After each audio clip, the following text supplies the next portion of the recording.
아프고 슬픈 일은 모든 사람들에게 일어나지만 그것을 받아들이는 자세는 사람마다 다릅니다.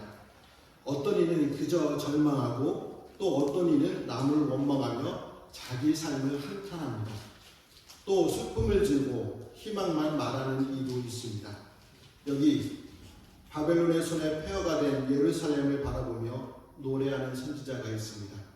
그 선지자는 바로 예레미야입니다. 예레미야는 처참한 현실에서 비롯된 슬픔으로 가득하지만 절망에만 머물러 있지 않았습니다. 이 모든 것이 하나님의 징벌임을 인정하고 하나님 앞에 지은 죄를 자백하며 원수를 향해 심판하시기를 간구합니다. 예레미야 선지자의 눈물의 탄식은 자성의 회개와 공의의 간구로 이어지게 됩니다. 그로 인해 예레미야 애가 1장은 개인적 애가가 아니라 공동체 애가입니다. 애가라는 것은요, 슬픈 심정으로 부른 노래를 가리켜 애가라고 합니다. 그러니까 화면을 보면 영어에도 알파벳이 있는 것처럼 히브리어도 알파벳 숫자가 22자가 있습니다. 예레미야 애가 1장은 히브리어 알파벳 22자가 각 순서대로 1절부터 22절 첫 부분에 시작되는 알파벳 C입니다. 1절부터 11절은 시온인 예루살렘의 비참한 상황에 대해서, 12절부터 22절은 예루살렘이 이렇게 비참하게 된 이유는 하나님께서 백성들의 죄에 대해 징벌하시기 때문이라는 내용을 노래하고 있습니다. 그러니까 1장의 노래 전개를 보면 시온은 자신이 받는 고난이 단지 천재지변이나 외세의 침략이 아니라 하나님의 징계에 의한 것이라는 것을 인정하고 있습니다. 예루살렘은 지나가는 사람들에게 매우 절망적인 목소리로 너희에게는 이런 고통이 없기를 바라지만 나와 같은 고통이 있는지 돌아보라고 탄식하고 있습니다. 그러니까 예루살렘이 망하는 중에도 한 가닥 소망이 있는 것은 예루살렘 자신의 고난이 어디에서 비롯된 것인지를 알았기 때문입니다. 그러니까 사람도 마찬가지죠. 자기 잘못을 알고 반성하며 고치려고 노력할 때 그 사람에게는 희망이 있습니다. 만약 잘못한 것을 알고 있는데도 불구하고 인정과 반성을 하지 않는다면 그 사람에게는 희망이 없습니다. 그러니까 상대방에게서 희망을 발견하지 못할 때 사람들은 어떻게 합니까? 포기하고 말죠. 그래서 사람에게 가장 큰 징벌은 포기입니다. 될 대로 되라고 내버려 둡니다. 교사가 학생을 포기하는 경우는 거의 없지만 가끔 포기할 때가 있습니다. 아무리 가르치고 훈계도 바뀌지 않으면 포기합니다. 그렇다고 하여 부모가 자녀를 포기할 수 있겠습니까? 가끔 뉴스를 보면 부모님 지갑에 손을 댄 자녀를 아무리 훈계해도 바뀌지 않으니까 경찰서에 데려가 벌을 주어서 고쳐달라고 부탁한 어머니의 기사를 본 적이 있습니다. 어머니가 자녀를 포기해서 경찰서로 데리고 간 것일까요? 아니죠. 사랑하기 때문입니다. 포기했다면 어떻게 되든지 내버려 두었겠죠. 이와 같이 하나님께서 우리를 포기하면 더 이상 은혜와 사랑은 없습니다. 그러나 훈계와 징벌을 받게 된다면 아직까지 우리에게 희망이 있다는 증거입니다.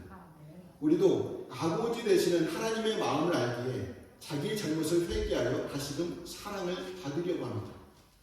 징계로 고통을 당하는 사람은 그 고통의 원인이 바로 자신의 죄에 있음을 알아야 합니다. 그리고 그 고통을 허락하신 하나님을 원망하지 말고 하나님 앞에 무릎 꿇고 은혜를 베풀어 주시도록 간구해야 합니다. 그러면 하나님께서 시온인 예루살렘에게 고통을 허락하신 이유는 무엇일까요? 우리 14절 말씀에 기록되어 있는데 화면을 보시고 14절 말씀 같이 읽어보겠습니다.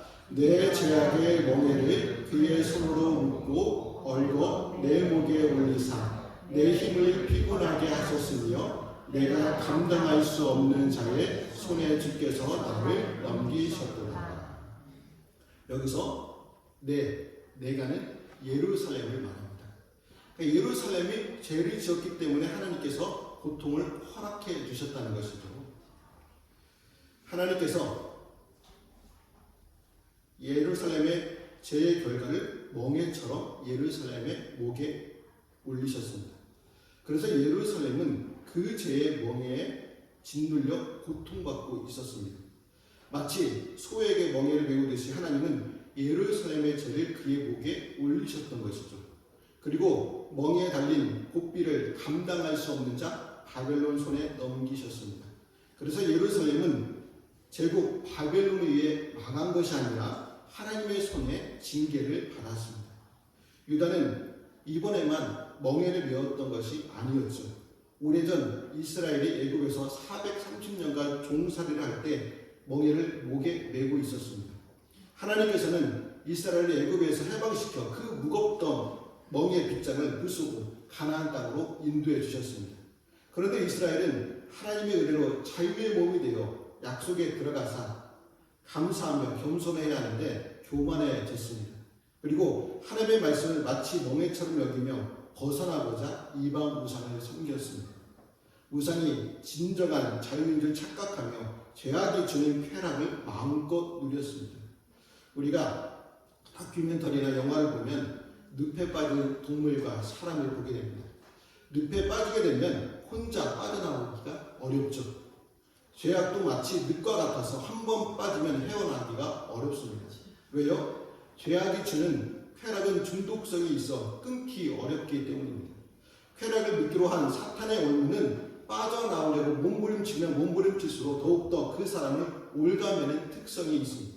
그래서 이스라엘은 마치 처음에는 사람이 술을 마시다가 점차 술이 사람을 마시고 마침내 술이 술을 마시는 지경에 이르러 망하고 말았습니다. 이렇듯 죄악에 취하여 이성 없는 짐승처럼 행동하다가 바벨론의 멍에를 매게 되었습니다. 예루살렘은 이 멍에를 거부했습니다. 누가 죄의 멍에를 메고 싶겠습니까? 그로 인해 백성들은 하나님께서 예비하신 나무 멍에를 거부하다 더 강한 죄의 멍에를 매게 되었습니다. 때문에 예레미야는 이것을 정확히 깨우쳐두고자 마지막에 내가 감당할 수 없는 자의 손에서 주께서 나를 넘기셨도다라고 말하고 있습니다. 이 세상 사람들도 과거 유다 사람들과 동일한 어리석음에 빠져 있습니다. 오늘날 사람들도 과거 유다 사람들처럼 누구든 자신을 속박하는 것을 원하지 않습니다. 임의대로 자유롭게 살아가는 것을 원합니다. 그러나 자기들이 생각하는 것처럼 진정한 자유인이 되어 살아가지 못합니다. 하나님을 떠나 자기 고집대로 자유롭게 살아간다고 여기지만 결국에는 사탄의 올무에 빠져 죄의 노예로 살아갈 수밖에 없습니다. 사탄의 노예로 살아가면 하나님의 보호와 돌보심, 인도하심을 받지 못합니다. 교회에 나오지 않고 있는 사람들은 자신들 나름대로 자유롭고 평안하게 지낸다고 생각합니다. 주일에 교회에 나오지 않고 신앙생활 안 하고 편하고 자유로울 것 같지만 영적으로 여전히 공중의 권세에 잡은 사탄의 멍에를 맨 노예들입니다. 사탄이 주는 멍에들이 무엇이 있습니까? 우울증, 공황장애, 중독 등 정신질환입니다. 이러한 정신질환으로 고통받고 있는 사람들이 얼마나 많은지 모릅니다. 그래서 개인의 문제를 넘어 사회적 문제가 되어가고 있습니다. 어떤 사람들은 하나님을 떠나도 괜찮은데 라고 생각합니다. 그래서 하나님을 떠난 사람들은 세상적인 즐거움과 쾌락을 추구합니다. 그러다가 자신도 모르게 영혼이 병들고 그 증세가 심해지면 정신질환을 겪게 됩니다. 그로 인해 난 괜찮다고 안심하면 안 됩니다. 오늘 우리가 이 땅을 살아가며 진정한 자유를 얻고자 한다면 다른 무엇이 아닌 그리스도의 멍에를 메어야 합니다. 그리스도의 멍에는 사탄이 메운 멍에와 근본적으로 다릅니다. 사탄의 멍에는 혼재, 매게 하여 무겁지만 그리스도의 멍에는 주님이 함께 지어주시기 때문에 가볍습니다. 그래서 그리스도의 멍에를 멜 때 아무 가치도 의미도 없는 유혹에서 자유할 수 있습니다. 죄악의 굴레를 끊어내고 진정한 자유를 주는 진리의 길, 구원의 길에 서서 거리낌 없는 삶을 살아갈 수 있습니다. 그리스도께 나아가 제 삶의 자유뿐 아니라 주님께서 주시는 멍에를 더 견고히 메고 마음의 진정한 안식과 쉼을 얻어야 합니다. 진리가 너희를 자유케 하리라는 말씀처럼 주님이 베푸시는 진리 안에서 진정한 자유를 누리시기를 축복합니다. 우리가 자신의 잘못을 회개하였다면 다음으로 세상을 위해 아파하며 울어야 합니다. 우리 16절에 있는 말씀으로 같이 읽어보겠습니다. 이로 말미암아 내가 오니 내 눈에 눈물이 물같이 흘러내리며 나를 위로하여 내 생명을 회복시켜 줄 자가 멀리 떠났음이로다. 원수들이 이김에 내 자녀들이 외롭도다. 그러니까 여호와의 징벌로 패망의 고통을 당하는 시온에 대한 예레미야의 절망스러운 슬픔과 애통이 잘 드러나 있습니다. 예레미야는 여기서 단지 눈에서 눈물이 흐르는 정도의 슬픔이 아니라 하염없이 눈물이 흘러 얼굴을 적시고 땅 위에 흘러 땅을 흥건히 적실 정도의 애통과 비탄에 빠져 있었습니다. 그만큼 유다 백성이 심판을 바라보는 예레미야의 슬픔은 말로 표현할 수 없는 극심한 슬픔이었습니다. 사실 동족을 향한 눈물은 망했을 때만이 아니라 사역 내내 계속되었습니다. 그래서 예레미야를 가리켜 눈물의 선지자라고 부릅니다. 그러나 이런 예레미야의 마음은 아는지 모르는지 예레미야서를 읽어보면 유다 백성들은 한 번도 예레미야의 이런 눈물 어린 호소를 받아들인 적이 없었습니다. 아래로는 백성으로부터 위로는 왕족에 이르기까지 충정 어린 호소를 진심으로 대하기는커녕 오히려 조롱과 핍박으로 대했습니다. 그래서 예레미야는 자신을 보호해줘야 할 고향 사람들로부터도 죽음의 위험을 당했고 많은 사람들로부터 매국노니 배반자니 하는 비방을 들어야만 했습니다.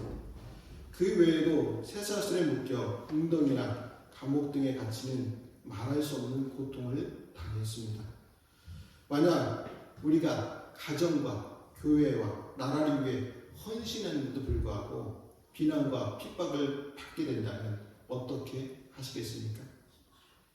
그러니까 자신을 괴롭힌 사람들이 심판을 받아 고통을 당하는 것을 볼 때 시원해하고 통쾌한 감정을 가지게 될지 모르겠습니다. 하지만 예레미야는 달랐다는 것이죠. 변함없는 사랑으로 죄악에 대해 돌이키고 눈물로 호소했고 나라가 망했을 때도 누구보다 더 아픈 마음으로 눈물을 흘리며 기도했습니다. 여기에 우리가 배워야 할 모범이 있습니다. 아무리 이 세상이 신실한 성도와 교회를 핍박한다 해도 우리는 이러한 세상에 대하여 증오의 감정을 품지 말아야 합니다. 증오의 감정을 품게 되면 하나님의 사랑과 복음을 전할 수 없기 때문입니다. 오늘 우리는 주님으로부터 세상 구원의 소명을 부여받은 자들입니다. 그로 인해 먼저 예레미야와 같은 진실된 마음을 가지고 죄악으로 죽어가는 사람들의 영적 현실을 돌아보아야 합니다. 그리고 그들을 위해 아파하고 국률의 눈물을 흘릴 수 있는 눈을 소유해야 합니다. 세상이 한결같은 악한 마음과 태도로 대한다 해도 악으로는 갚는 좁은 마음을 버려야 합니다. 사람들의 연약함을 아파하며 품을 수 있는 자리에까지 나아가야 합니다. 세상의 악한 위선에 대해서는 엄중한 모습으로 책망해야 하지만 늘 세상을 향한 사랑의 마음으로 기도하며 복음을 전해야 합니다. 그로 인해 하나님의 선하심을 드러내고 많은 영혼을 하나님의 나라로 인도하시기를 바랍니다. 자신의 잘못을 회개하고 나라를 위해 눈물로 기도했다면 이제는 원수들의 심판을 위해 기도해야 합니다. 우리 21절에 있는 말씀도 같이 읽어보겠습니다.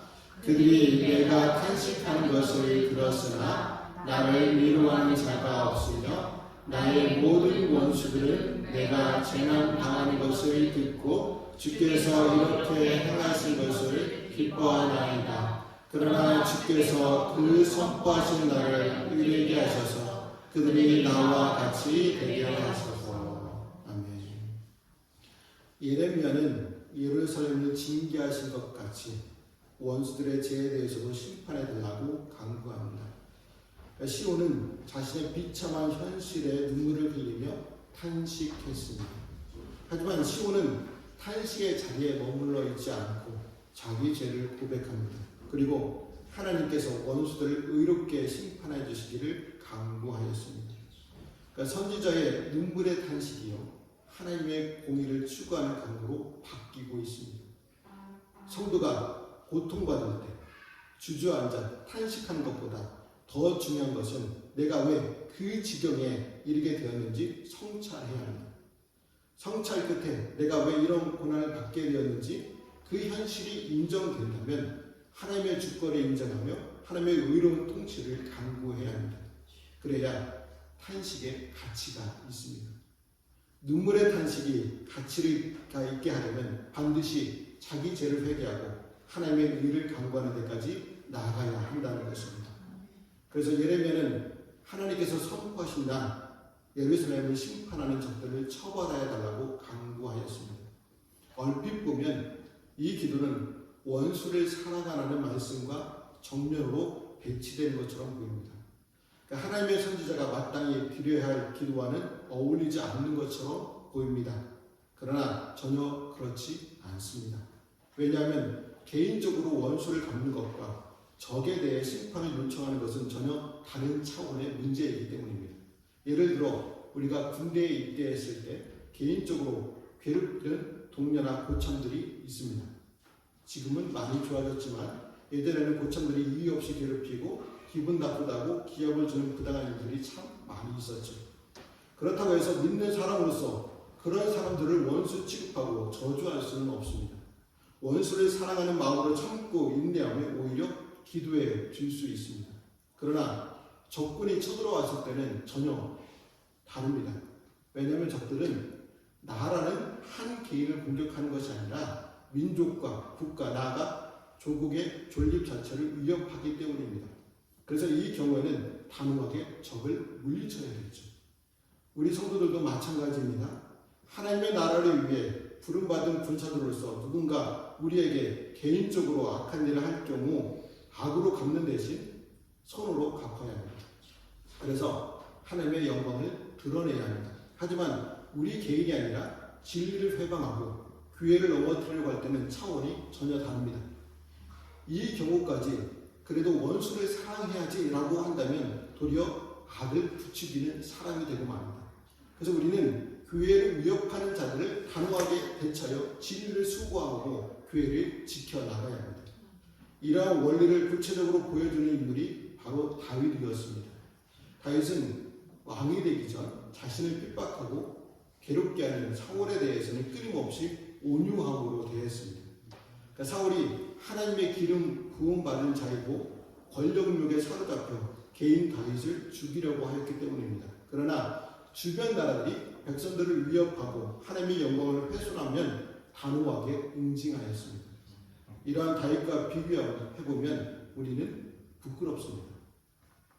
개인적으로 해를 가하는 사람에 대해서는 철저하게 원수를 갚으려 하면서도 하나님의 영광이 훼손되어도 모호한 태도를 보이기 때문입니다. 여러분, 우리는 탐욕으로 우리에게 악한 일을 하는 이웃을 만날 때 그리스도의 마음으로 기도해 주어야 합니다. 그러나 하나님의 영광을 훼손하며 교회를 흔들 때 단호하게 대처해야 합니다. 그것이 하나님의 공의를 세우고 진리의 빛을 밝게 비추는 우리 그리스도인의 사명임을 잊지 마시기 바랍니다. 하나님은 징계 중에도 긍휼을 잊지 않으시는 분이십니다. 하나님과의 관계를 비롯해 보이는 모든 것이 무너진 것 같아 탄식하는 사람의 신음소리도 잊지 않으십니다. 깨어지고 부서진 상태에서 사람이 할 수 있는 유일한 것은 탄식의 기도입니다. 하나님께 부르짖는 것입니다. 그러니 우리도 울어야 할 때 울어야 합니다. 울면서 우리 가정과 교회 그리고 이 나라에 하나님의 은혜와 축복이 가득 넘치도록 눈물을 흘리며 기도해야 합니다. 그럴 때 하나님께서 우리 가정과 교회 그리고 이 민족이 죄악에서 돌이키게 해주실 줄 믿습니다. 그러므로 하나님의 징계를 만날 때 겸손히 죄를 회개하며 눈물로 탄식해 하나님의 구원하심을 경험하는 저와 성도들이 되시기를 주님의 이름으로 말씀을 드립니다. 기도하시겠습니다.